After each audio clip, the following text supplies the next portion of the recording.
Welcome to P. Agarwal editorial. So, the first article that we are going to discuss is related to the realities of remote work, the realities behind the global experiment of remote work.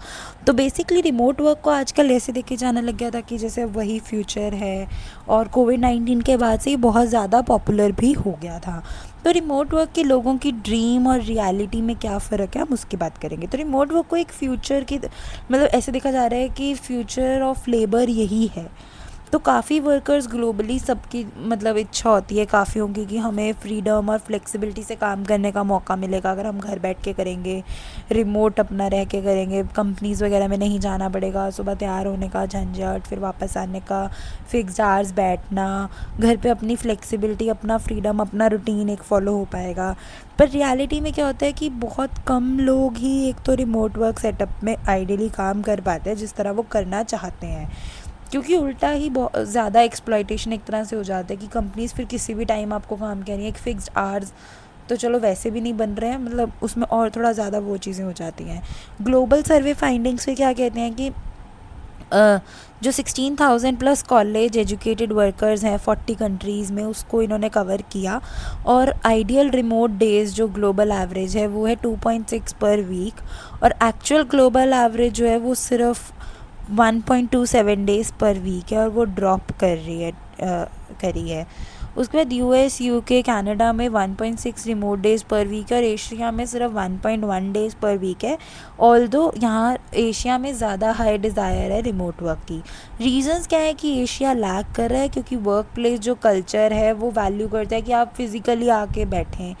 प्रेजेंटिज़म जो है वो उसको एक loyal और discipline के form में देखा जाता है। जो छोटे घर हैं, शेयर्ड स्पेसेस हैं, पुअर इंटरनेट कनेक्शन है, तो रिमोट वर्क मुश्किल भी हो जाता है एशिया में। फिर जेंडर डायमेंशंस, जो वुमेन है स्पेशली मदर्स, वो प्रेफर करती हैं कि रिमोट वर्क हो तो ईजीली वो अपना काम कर पाएंगी, घर का भी मैनेज कर पाएंगी, अपने बच्चों को भी देख पाएंगी। जो मदर्स हैं वो 2.66 रिमोट डेज़ पर वीक चाहती हैं, और चाइल्डलेस वुमेन 2.53। फादर्स जो हैं वो फ्लेक्सिबिलिटी चाहते हैं पर लेस डिग्री तक की। सिर्फ यूरोप में जो है मेन रिपोर्ट करते हैं कि वो ज़्यादा रिमोट डेज़ चाहिए उनको दैन वुमेन।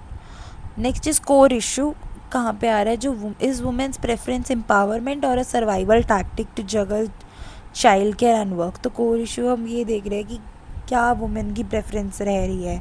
बट एक्चुअल में देखा जाए तो जो हम जेंडर डिस्क्रिमिनेशन से भी इतना उभर ही नहीं पा रहे हैं, तो काम तो सारा उन्हीं पे आ जाता है। उल्टा एक एक्स्ट्रा काम जुड़ गया है वुमेन के लिए कि उसे बाहर का भी करना पड़ रहा है, घर का काम भी करना पड़ रहा है।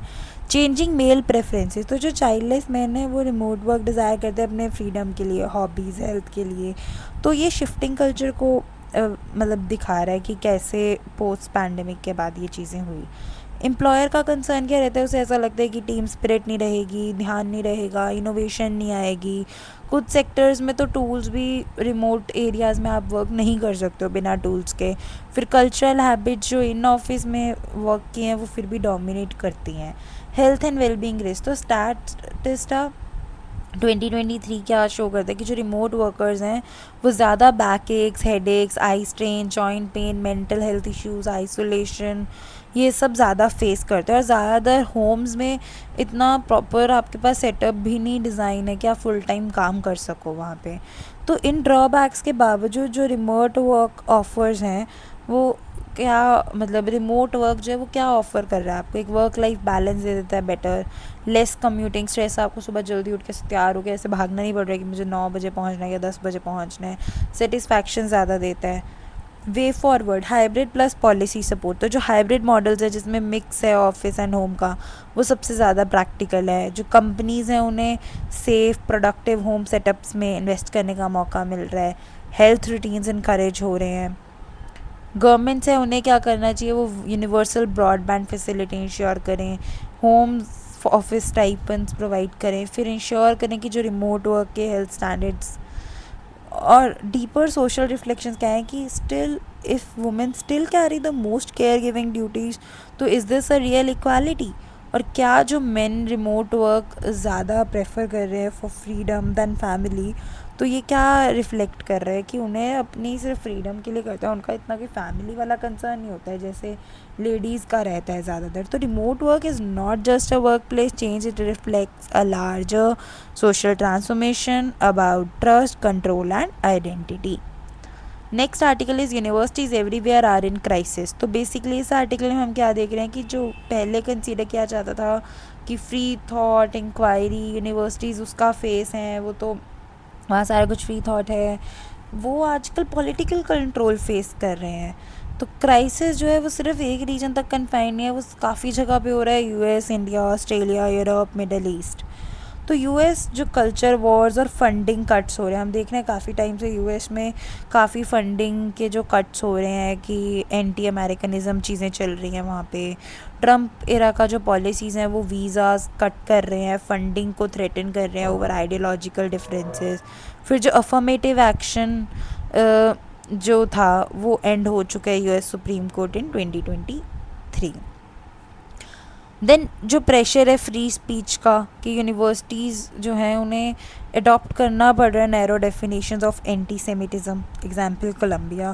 फिर जो मेजर डोनर्स हैं उन्होंने फंडिंग विड्रू कर लिया यूनिवर्सिटीज़ से क्योंकि उनको पॉलिटिकल उसमें नहीं पढ़ना है, एग्जाम्पल हार्वर्ड. तो उसके बाद क्या है, इंडिया में हम क्या देख रहे हैं, ग्लोबल एग्जाम्पल्स हम पॉलिटिकल इंटरफेरेंस की देखें तो इंडिया में जब हम आते हैं तो हम पब्लिक यूनिवर्सिटीज़ को बहुत एलिट ग्रुप में मानते हैं.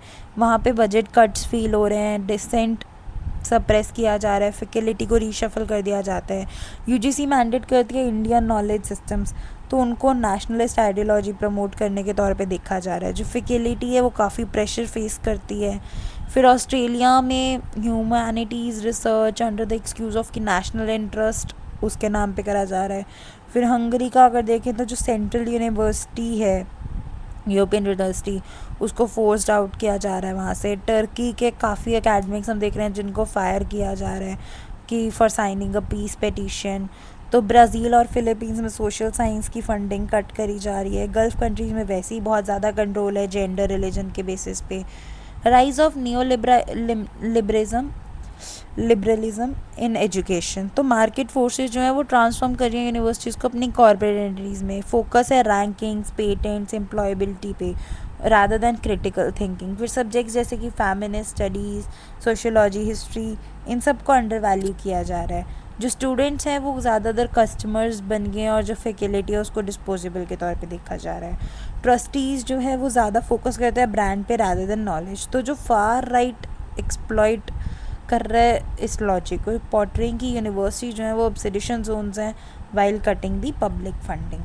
Academic freedom is in decline. तो अकेडमिक फ्रीडम इंडेक्स जो हमारा आया है उसमें देख रहे हैं कि वो 34 कंट्रीज़ में डिक्लाइन करी है. ड्रॉप इंस्टीट्यूशनल ऑटोनमी में, रिसर्च फ्रीडम में और कैंपस इंटीग्रिटी में देखा गया है.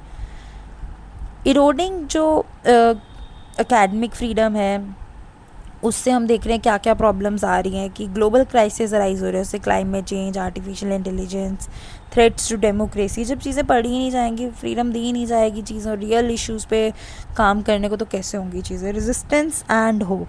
तो जो ग्लोबल नेटवर्क्स हैं एकेडमिक्स, स्टूडेंट्स और सिविल सोसाइटी वो रेजिस्ट कर रही हैं पॉलिटिकल कंट्रोल. जो यूएस फैकल्टी है और स्टूडेंट्स हैं वो फाइट बैक कर रहे हैं कि इंक्लूसिव एजुकेशन हो. इंडिया में लीगल और एकेडमिक ग्रुप्स प्रोटेक्ट कर रहे हैं क्रिटिकल इंक्वायरी. तो call to action reclaiming the universities role. तो यूनिवर्सिटीज़ जो हैं उन्हें डिफेंड करना चाहिए अपना पब्लिक पर्पस और डेमोक्रेटिक वैल्यूज़. तो की रिकमेंडेशंस यही हैं कि बोर्ड्स पॉलिटिकल इंटरफेरेंस को बंद करें, प्रमोशंस को बंद करें, फंडिंग को बंद करें, डोनर्स ऐसे हों जो सपोर्ट करें अनकम्फर्टेबल और क्रिटिकल इंक्वायरी, ना कि उसे कंट्रोल करें. इल्यूमिनाई जो है वो इंडिपेंडेंट चेयर्स को फंड करें और फैकल्टी जो है उसको एक्टिव रोल्स लेने पड़ेंगे गवर्नेंस में. स्टूडेंट्स यूनिवर्सिटीज़ को स्पेसेस फॉर डेमोक्रेसी देखें, ना कि सिर्फ डिग्रीज़ के लिए. फाइनल थॉट यही है कि इफ़ फेयर प्रॉफिट और मेजिटोरियन प्रेशर डिसाइड्स कि क्या पढ़ाया जाएगा क्या नहीं किया जाएगा, तो हम यूनिवर्सिटीज़ लूज़ कर देंगे, इस हमारी डेमोक्रेसीज़ वीक हो जाएंगी. That's all for the article today. Thank you.